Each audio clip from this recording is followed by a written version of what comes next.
C'est génial tout ce que va dire Bertrand.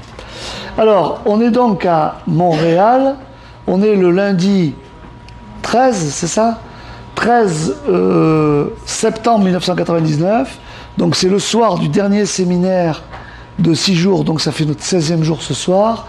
Il est à peu près 19h, et donc maintenant, ce séminaire vient de se terminer sur ce qui se passe dans l'utérus, hein, puisque c'est un gros morceau, c'est le projet de sens. Voilà d'autres informations. Et maintenant, on va avoir quelques témoignages, parce qu'il y a beaucoup d'entre vous qui ont eu des prises de conscience énormes, qui ont réglé plein de problèmes, qui ont vu ce qui se passait, et qui peuvent témoigner. Ça va donner une richesse pour tout le monde. Alors le premier, c'est Bertrand, parce que Bertrand, il avait fait son premier séminaire à Québec, et déjà, il était arrivé quelque chose de tout à fait extraordinaire. Donc il va nous le raconter, et puis je l'accueille avec plaisir. Donc tu vas dire qui tu es, ce que tu fais, et ton surnom, comme ça on racontera toujours ton surnom. Alors viens ici. Alors, je vais mettre ça là. Vas-y et raconte cette histoire. Alors qui tu es? Alors mon nom c'est Bertrand Lemieux. Oui. Je suis acupuncteur. Et ton surnom? Alcyone. Alcyone. Et il est acupuncteur depuis 25 ans, 30 ans? 22 ans. 22 ans? C'est ça. Ouais. Donc. Alors voici le cas en question. J'ai suivi le 2e séminaire de Claude à Québec. C'était le premier. C'était le 2e. C'était le premier. C'est arrivé. Ouais, c'est arrivé après le premier, effectivement. Ouais. C'est ça. Et mais j'ai raconté ça à Québec au 2e. Voilà, parce qu'il a fait le premier séminaire et le 2e séminaire à Québec et le 3e avec vous à Montréal. Ouais, ça. Donc, le premier séminaire, c'était 5 jours. Et c'était en septembre l'année dernière, c'est ça? C'est ça. Voilà. Donc, il entend parler de la biologie totale pour la première fois, ça lui peut... Ouais, ne touche plus maintenant. Ne touche plus. Ouais, mais attends, alors qu'est-ce qui a été pris, qu'est-ce qui n'a pas été pris moi? Juste les derniers, peut-être D'accord. 10 secondes. D'accord. 20 secondes. Donc, on travaille du mercredi au dimanche. Il prend les informations des 5 premiers jours du séminaire. Et le lundi, il va travailler à son bureau, C'est ça. à son cabinet. Il a des rendez-vous pour faire de l'acupuncture. Mais il a ça qui lui trotte dans la tête. Et dès le lendemain, il se passe quelque chose d'extraordinaire. Vas-y. Alors, cette dame arrive à mon bureau. Je la vois entrer, descendre l'escalier. Ça lui prend 15 minutes. Parce elle a un problème de dos elle m'avait appelé la semaine précédente du séminaire. Et à ce moment-là, elle m'avait dit qu'elle avait un mal de dos. Alors, je lui fixe un rendez-vous après le séminaire de Claude. Et tu la connaissais pas, c'est la première fois? Je la connaissais pas, c'était la première fois. Elle arrive, elle était penchée comme ça. Voilà. Et elle marchait comme ceci. Et elle ne pouvait pas se redresser. Avec sa canne et puis sa sacoche. Et une dame et quelqu'un pour l'accompagner, c'est ça? C'est ça, une dame de 325 livres qui l'accompagnait. Ouais. Alors, elle me dit, vous êtes chanceux, docteur. Ça fait 3 ans que je suis des traitements en physio, en chiro, chez des acupuncteurs. Et à raison d'une fois par semaine. Et je me suis amélioré. Alors, je me suis dit, qu'est-ce que je vais faire avec ça? Parce que, même en acupuncture, je me disais, s'il faut que j'entreprenne des traitements, ça va prendre beaucoup de temps. Alors, je le fais entrer dans le bureau, et là, je réalise que ma chaise, il aurait fallu que ce soit un fauteuil. Parce qu'imaginez une dame qui est comme ça. Alors, assise dans une chose, elle est basculée comme ça. Elle est basculée comme ça. Ouais. Bon. Ouais. Alors là, je l'interroge selon les termes de la médecine chinoise, comme je connais, et je m'aperçois que ça ne suffit pas. Et là, je commence avec la biologie totale, et je pose 4 questions. Ouais. Parce que, bon, Claude, j'avais pris le séminaire, mais durant les pauses, il avait expliqué quelque chose à quelqu'un concernant un mal de dos. C'est tout ce que j'avais comme information. Parce que je n'avais pas encore fait les vertèbres et tout ça. Seulement, ils m'ont demandé à plusieurs, pendant une pause, pour les mal de dos, et j'ai dit, voilà, c'est ça, je donne les invariants. Hein? C'est ça. Alors, je lui dis, est-ce que vous avez des problèmes financiers? Quel était cet invariant, tu te rappelles? Mal de dos. C'était pour une douleur au bas du dos dans laquelle tu avais expliqué. Et c'était quoi? J'avais expliqué quoi? C'était pour une personne qui était le pilier de sa famille. Voilà, le pilier de sa famille. Il avait retenu ça. C'est ça. Donc il va essayer de travailler avec ça. Du coup, il pose les 4 questions, mais par rapport à ce présupposé dans sa tête. Hein? Alors, je dis, est-ce que vous avez des problèmes financiers? Elle me dit non, mon mari est décédé, il m'a laissé de très bonnes assurances. Bon. Alors, bon, ça va, une première chose. Est-ce que vous avez des soucis avec vos enfants? Elle me dit non, ils sont mariés. Ils vont bien. Ils vont bien. Bon, c'était général pour cette question-là. La troisième chose, est-ce que vous avez des questions pour des soucis pour vos petits-enfants? Elle me dit non, je n'ai pas de soucis. Est-ce que vous vous sentez responsable? Est-ce que vous sentez le pilier de la famille? Elle me dit non. Et là, j'ai eu un doute. Et mon doute s'est traduit comme ça dans ma tête. Dis-le comme tu l'as dit. Hein? Je me suis dit, Claude nous a fourrés. Ça marche pas son affaire. Ça marche en théorie, mais dans la pratique, avec le vrai monde, ça fonctionne pas. Donc, regardez. Hein, c'est extraordinaire. Donc, Ben ouais.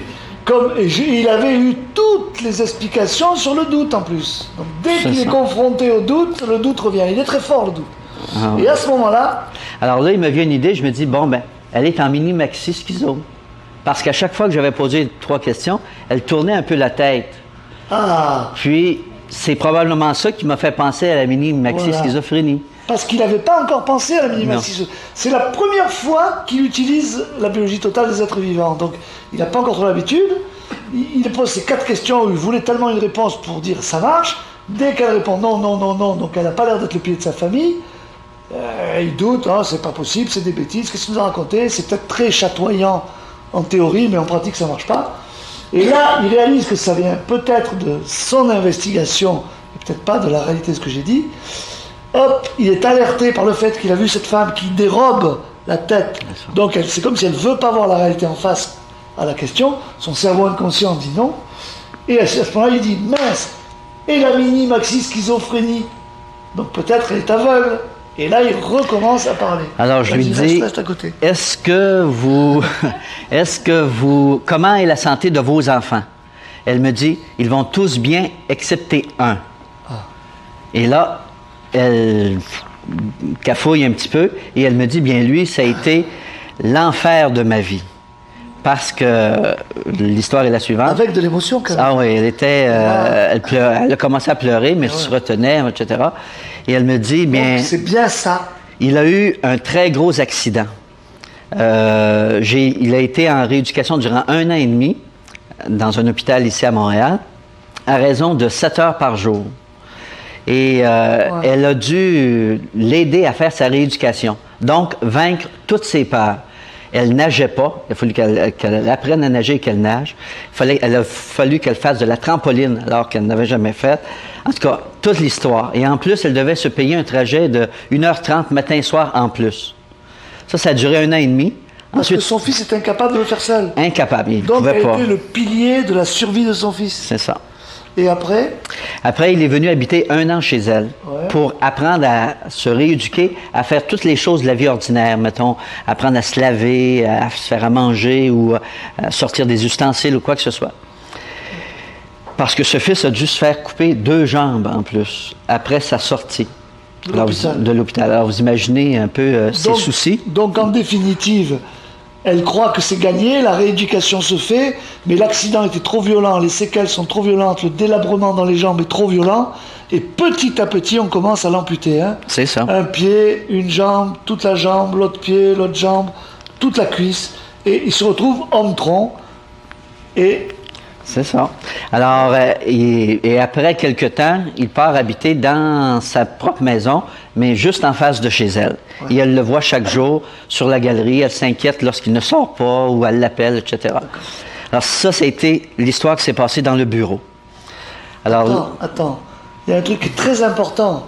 C'est que tu dis qu'elle réalise en le racontant qu'effectivement, après s'être tant battue, au moment où on ampute son fils, c'est le moment où elle a commencé à se plier. C'est ça. Et elle a eu sa maladie.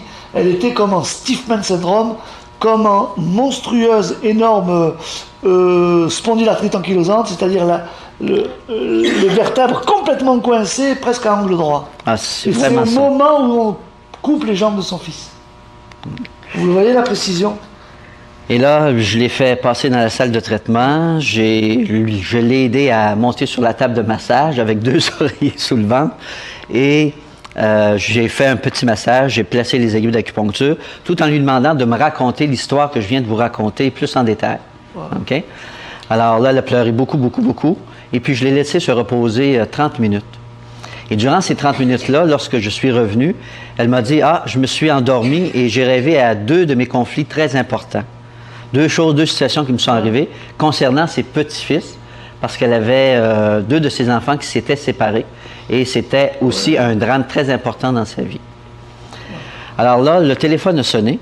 Je lui ai dit, « Mais attendez, je vais revenir, je vais vous aider à vous relever tout ça. » Quand le téléphone a pris plus de temps que nécessaire, et je la vois arriver dans la salle d'attente, et elle est presque redressée à 85 %. Et là... Et elle marchait comment? Elle marchait comme ça. Hein? Puis très facilement par ça. En une consultation. Hein? Son ami qui était dans la salle d'attente, elle dit, « Eh bien, c'est un miracle, qu'est-ce que tu as fait? » Moi, je lève les yeux, puis je la vois à ce moment-là. J'étais bien plus surpris, moi, que tout le monde qui était là. J'étais vraiment... la seule chose que j'ai dit, bien, elle a bien compris son affaire. J'étais plus surpris. Donc, c'était pas si fourrant que ça, ce que vous avez raconté. Alors... À partir de là, il n'a plus jamais douté, hein, Bertrand? Non, ça a été... C'est un inconditionnel, maintenant, de ce travail. Hein? Je peux vous dire que j'ai appliqué à la lettre tout ce qu'il dit dans ces volumes-là. Ouais. Des fois, je pense le contraire, mais je me dis, c'est moi qu'il me faut. Ça marche. Et c'est extraordinaire comment ça peut marcher. Parce qu'il a la certitude au fond de lui. Donc même s'il n'y croit pas intellectuellement, il le fait et cette certitude passe. C'est la certitude, c'est l'imaginal qui compte, hein, c'est super. Alors cette dame-là est repartie. Oui. Elle a eu pratiquement pas de difficulté à retourner dans l'auto dans la semaine qui a suivi, alors que ça faisait 12 ans qu'elle faisait faire toutes les choses à la maison. Oui. Se faire à manger, l'époussetage, enfin n'importe quoi, même ses emplettes, quoi que ce soit. Dans la semaine, elle est allée à la caisse, à la banque. Elle est allée chez le coiffeur. Elle a fait les emplettes. Elle a recommencé à passer son aspirateur et à se faire à manger. C'est extraordinaire. La deuxième fois, elle est venue seule à la clinique. Oui. Sans canne. OK? C'est quand même extraordinaire. Là, elle avait un problème aux jambes. On a décodé cette chose-là. Ça a très bien été. Dans une consultation, les douleurs ont parti. Et elle était presque redressée à 100%. Je vais la photographier pour vous l'apporter parce que vous allez voir, c'est extraordinaire. Des photos avant et après, dans les réunions de famille. Si OK. Avant et après. Et au troisième traitement, il lui restait les pieds. Et ça, elle est rendue là. Les pieds qui brûlaient, je crois. Hein? Non, c'est les pieds qui... Elle a des douleurs aux pieds. Les pieds brûlants, c'est moi, ça. Et... bon, alors là, elle est rendue là parce qu'il y a des profits secondaires à la maladie. Ouais. Maintenant, ses enfants ou ses amis viennent beaucoup moins souvent la voir. Et oui, il n'y a plus besoin. OK? Et c'est son conflit. Alors, elle me dit, je vais faire un petit bout comme ça, et puis on se revoit bientôt. Donc, elle ne veut pas être guérie aussi des pieds, parce que si elle est complètement en bonne santé, elle n'aura plus personne qui viendra l'aider. C'est ça. Donc, elle va être toute seule. C'est extraordinaire comme histoire. Alors après, ouais, c'est super. Et il y a cette histoire d'allergie au kiwi? L'allergie au kiwi, ça va. Je vais raconter l'histoire par rapport à ça. Je pense que c'est mieux. Ouais. C'est une allergie aux produits laitiers chez un monsieur qui a 78 ans. Ouais. Ça fait 69 ans qu'il est allergique aux produits laitiers. Alors, un jour, je l'appelle et puis je lui dis, tu vois, ça marche bien. La biologie totale, j'ai eu une patiente qui avait une allergie au kiwi. Et en une consultation, durée en 15 minutes, elle a compris son conflit. Et le soir même, elle mangeait les kiwis. Elle n'avait plus cet herpès qu'elle avait à chaque fois qu'elle y goûtait. Tu le raconteras. Alors, je lui dis ça. Et à ce moment-là, il me dit, oui, mais moi, mon conflit, c'est quoi? Parce que je suis allergique aux produits laitiers. Bien, j'ai dit, d'après la biologie totale, c'était un conflit avec la mère. Là, ça lui parle quelque chose parce que ce monsieur-là, c'est un psychologue qui possède 2 doctorats, un en psychologie et un en éducation. Il a fait énormément de recherches. Vous imaginez toute la symbolique des mots et tout ça. Et ça faisait combien d'années qu'il... Ça faisait 69 ans qu'il était allergique aux produits laitiers. Il ne pouvait absolument rien manger et toucher de ça. Alors, le premier conflit, on parle de ça, et il raccroche. Ça se fait au téléphone? 2 semaines après, il me rappelle. Il me dit, suite à ton téléphone, une de mes tantes m'a appelé. Et là, j'en ai profité pour lui demander, ma tante, qu'est-ce qui s'est passé, moi, à ma naissance? Es-tu au courant de telle chose? Elle lui dit, ben, mon pauvre enfant, je vous dirai pas son nom, mais c'est sûr que s'est passé quelque chose. Ta mère n'a jamais aimé nourrir ses enfants. Pour elle, c'était une tâche dégueulasse. Et toi, c'est encore pire, parce qu'elle voulait que tu sois un saint. Et un saint, il faut que ça souffre un peu. Donc, par conséquent, vous imaginez... Elle ne lui donnait pas le sein pour qu'il soit un saint dans la souffrance de la non-lactation. Alors, ça a été son premier conflit. Ah, superbe. Le deuxième est arrivé à l'âge de 9 ans, lorsqu'il a vu le curé tripoter un petit gars. Ah, ouais. Et là, lui, il a complètement renversé, ça l'a bouleversé. Il est entré chez lui, il est monté à sa chambre, et là, il s'est débaptisé. Il a dit, moi, en nommant son nom, au nom du Père et du Fils et du Saint-Esprit, je me débaptise au nom de notre Mère, la Sainte Église, parce que telle chose s'est passée. Au nom du Père et du Fils et du Saint-Esprit, Amen. Et c'est à partir de là qu'il... Et à partir de ce moment-là, c'était terminé pour les produits laitiers. Il les vomissait. Parce qu'il n'était plus un saint, donc c'était son conflit déclenchant. Et puis la mère... Il est programmé à la naissance et il est déprogrammé. Mais aussi pour lui, la mère, la Sainte Église, c'est un peu comme la nourrice par rapport au spirituel. Bon. Et à ce moment-là, ça se déclenche. Alors, il a compris son conflit, il est descendu, il lui demeure un 12e étage, il est descendu chez le dépanneur, a acheté du lait, des céréales, a pris ça sans presque d'incertitude, en se disant, ça va passer. Le lendemain matin, aux merveilles, j'ai pas eu de crampes, de douleur, quoi que ce soit. Il est redescendu au dépanneur, il a acheté crème glacée, yogourt et fromage.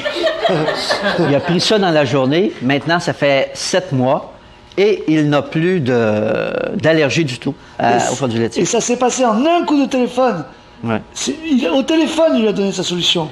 Et il va arriver à guérir cet homme de 69 ans de calvaire et d'allergie totale aux produits laitiers. En fait, c'est lui qui a fait le travail. Oui, là. mais c'est toi qui lui as donné l'information. Et en même temps, quand il me raconte cette histoire, il me dit, mais j'ai un très grave problème au foie. Attention, Bertrand, Alcyone, la lui passe avec sa certitude de cerveau à cerveau.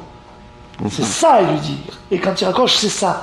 L'autre, maintenant, il prend cette certitude. Si il était dans le doute, eh bien en face, il y aurait du doute, des atermoiements et ça ne marcherait pas. C'est cette puissance de la certitude qui fait la chose. Alors il me dit, j'ai un autre grave problème, c'est que mon taux de fer dans le sang est très élevé. Depuis plusieurs années, et là le médecin envisage de me faire des transfusions à quelques reprises. Alors c'est certainement une hémochromatose. Cette maladie, on ne sait pas. Probablement, quand il y a beaucoup de fer, avec des histoires de sa vie qu'on m'a un peu racontées, c'est probablement une hémochromatose. C'est un peu comme une cirrhose, mais avec du fer très élevé. Bon. Alors et on fait des transfusions. C'est ça. Alors lui, il ne veut pas envisager cette alternative-là. Et il me dit, c'est quoi le conflit? Je ne le sais pas du tout. Alors je lui dis, bien, c'est avec le fer, travaille sur le mot fer, avec le fer. Et c'est le problème de sa vie. Parce que lui, il faut faire vite, toujours faire vite. Okay? Et faire bien. Oui, faire bien et vite, etc. Alors, il a travaillé là-dessus. Sur faire. Sur faire, il faut faire. Puis c'est un monsieur qui marche très, très rapidement. Même presque aveugle, il marche plus rapidement que moi. Et moi, bon, je suis Gémeaux, mon ascendant est Verseau, je me déplace rapidement. Mais lui, c'est très rapide. OK? Ouais. Alors, il a travaillé là-dessus. Et un mois après, il avait un examen chez le médecin, il a pris des prises de sang. Et au mois d'avril, son taux de sang était redevenu à la normale. Son taux de fer était à la normale. De fer. Donc il a guéri d'un... Alors ça peut être une hypersidérémie essentielle, il y en a plein, mais en tout cas, son taux de fer est redescendu à la normale. Ça, c'est impossible à obtenir habituellement. Son gastro-entérologue, l'endocrinologue ont dit, ben c'est bizarre, on ne sait pas. Pas plus qu'ils savaient comment ça se faisait que son taux de fer était élevé. C'est extraordinaire, hein? Ça. Et alors le kiwi, l'allergie au kiwi pour d'autres... L'allergie au kiwi, c'est la dame qui aime beaucoup, beaucoup les kiwis. Et c'est une très jolie dame. Oui. Elle ne peut pas supporter une affection quelconque dans son visage. Et elle m'arrive comme ça, parce que c'est une personne que je connais quand même assez bien. Ouais. Et elle me dit, puis moi, le kiwi, les fruits sauvages, c'est impossible. Et je dois m'empêcher de manger ce fruit-là. Parce que je fais de l'herpès. Parce que je fais beaucoup d'herpès, ça dure très très longtemps, etc. Alors, comme on sait que c'est le conflit du bisou, alors voici l'histoire. De séparation dans le bisou. C'est ça. Elle a mangé un kiwi le soir devant la télé avec son mari. Ils sont sur le divan, etc. Et le téléphone sonne. Et à ce moment-là, la personne qui est au bout du fil lui dit, c'est son père, « Ma chérie, ta mère vient de décéder. » Ah, séparation définitive. Alors, à ce moment-là, le lendemain, elle avait un superbe herpès. Et depuis ce temps-là, ça dure 7 ans. Ça faisait 7 ans lorsqu'elle m'a consulté. Et à chaque fois qu'elle touchait au kiwi, elle faisait de l'herpès. Et elle est très malheureuse de ne pas manger ce fruit-là. Parce que ça réveille la séparation définitive de sa mère, la mémoire. C'est un peu comme l'histoire de herpès hélicoptère, vous vous rappelez? Alors, elle est venue me consulter. Il était 17 h l'après-midi. Elle est partie du bureau. Elle est allée chez Métro. S'est acheté des kiwis. Et puis, elle a mangé ses kiwis le soir. Et le lendemain, tout était beau. Elle m'a rappelé. Puis, depuis ce temps-là, ça... merveilleux. Donc, guérison encore d'une allergie au kiwi qui donne un herpès depuis 7 ans en une consultation. Travaille bien quand même, hein? Ben, c'est des gens qui travaillent bien. Et tu aurais envie d'ajouter quelque chose ou pas? Bien, ce que j'aurais le goût de dire, c'est la guérison d'une hernie discale en 20 minutes quand j'ai compris le conflit. Ah, c'est superbe. OK? Superbe. Alors, c'est un monsieur qui ça fait 2 mois qu'il est en arrêt de travail parce qu'il a son hernie discale. Alors, il a fait plein de traitements chez d'autres personnes. Et puis, comme c'est un ami, finalement, il vient me voir. Il me dit, bien, est-ce que tu peux faire quelque chose? Alors, je lui fais un traitement, un massage habituel, puis on genre de mille et une choses, mais je ne pense pas vraiment à la biologie totale à ce moment-là. Je ne sais pas pourquoi, ça ne m'est pas venu à l'idée. Alors, il retourne chez lui, il revient au bout d'une semaine, puis il me dit, écoute, c'est encore pire, je ne peux pratiquement pas bouger, je ne sais pas trop quoi faire. Alors là, je lui dis, bon, ben écoute, je vais te faire un traitement de tout ça, mais j'aimerais commencer à regarder tes conflits, en lui expliquant un peu ce qu'était la biologie totale. Il est vraiment sceptique par rapport à ça, malgré le fait que j'insiste beaucoup. Alors je lui dis, pour le prochain traitement, je veux absolument que tu aies fait la liste de tes conflits. Alors, il me fait la liste des conflits au 3e traitement, et dans ce qu'il m'a marqué, je ne vois pratiquement rien, excepté une séparation avec sa première femme, qui l'a un peu bouleversé, mais sans plus, disons. Alors là, bon, je lui fais un traitement, puis d'acupuncture, tout ça, puis je me dis, Moses, il doit y avoir quelque chose qui pourrait le faire basculer, parce que son hernie est bien là. Il ne peut pas rester plus que 10 minutes sur le ventre, pas plus que 10-15 minutes sur le dos, ni sur les côtés. Il est vraiment mal en point. Oui. Et là, il me raconte qu'il y a 2 mois, c'était ses vacances. Et la hernie, on l'avait vu aux radios, on l'avait vu au scanner. Oui. C'était une hernie. On proposait l'opération? Non, c'était pas... C'est un début. Alors, on a dit... Très douloureux. Alors, il avait pris ses vacances. Oui. Et puis, il s'était... disons, ça avait très, très bien été entre lui et sa femme. Et son travail, lui, l'oblige à être maître débroussailleur. Il s'occupe d'une équipe de débroussaillage, disons, à peu près 200 km de chez lui. Et là, ça lui faisait de la peine de quitter sa femme parce que ça allait très bien depuis 15 jours. Et bon, finalement, il faut qu'il recommence le travail. Il s'en va durant la semaine au travail et là commence son histoire d'hernie. Plus il s'avance dans la semaine, moins il est capable de bouger. Bon, finalement, vous comprenez que le lundi suivant, il n'est jamais retourné au travail depuis ce temps-là. Alors là, ça me passe dans la tête, je me dis, ah, voilà son conflit. Je le fais tourner sur le dos et je lui dis, ah, tu dois souffrir des relations sexuelles, toi. Parce que depuis 2 mois, probablement que tu en as beaucoup moins. Ah, puis je me reprends, je dis, ah, à moins que ta femme soit beaucoup plus active, que ce soit elle qui prenne l'initiative. Il me regarde, comme c'est un monsieur qui est très physique, il dit, ah non, non, non, c'est moi, et je prends la position du missionnaire et ça va très, très bien. Mais j'ai dit, je comprends pas. Tu n'as pas de douleur quand tu fais l'amour pendant 15-20 minutes, puis aussitôt qu'on te parle de travail, tu n'es plus capable de bouger. Et là, il a fait le lien dans sa tête. Oui. Ça s'est fait comme ça. Je lui ai mis quelques aiguilles pour la relaxation. Il s'est relevé, pratiquement pas de douleur. La semaine suivante, lorsqu'il est revenu en traitement, il avait un herpès, c'est-à-dire un eczéma, dans l'aine. Il dit ça a duré toute la semaine très, très fort. Et dans 2 jours suivants, il n'y avait absolument plus Et rien. la séparation de sa femme quand il va travailler au loin. C'est ça. Et la relation qu'il avait fait, donc, c'était quoi? C'est que, il s'était séparé de sa femme, puis lui, c'est quelqu'un qui a des relations sexuelles à tous les jours, et là, il n'avait pas pu en avoir. Puis, une de ses positions préférées, c'est qu'après l'amour, il met sa hanche droite par-dessus sa femme, puis il s'endort comme ça. Okay? Donc, la séparation et l'eczéma ici. Il a fait toutes les relations, et donc, sa dévalorisation sexuelle n'avait plus de raison d'être. C'est ça. Et la hernie, c'est rentré, dans l'instant, tout se normalise, même en termes de hernie discale. Alors, et on la retrouve plus après. Alors, le lendemain, il est allé chez le médecin parce qu'il devait avoir un certificat pour recommencer. Et le médecin a regardé, etc., fait les tests usuels. Puis il a dit, ben, c'est beau, tu peux commencer à travailler, il n'y a plus rien. C'est super, hein? C'est ça. Bravo. Voilà.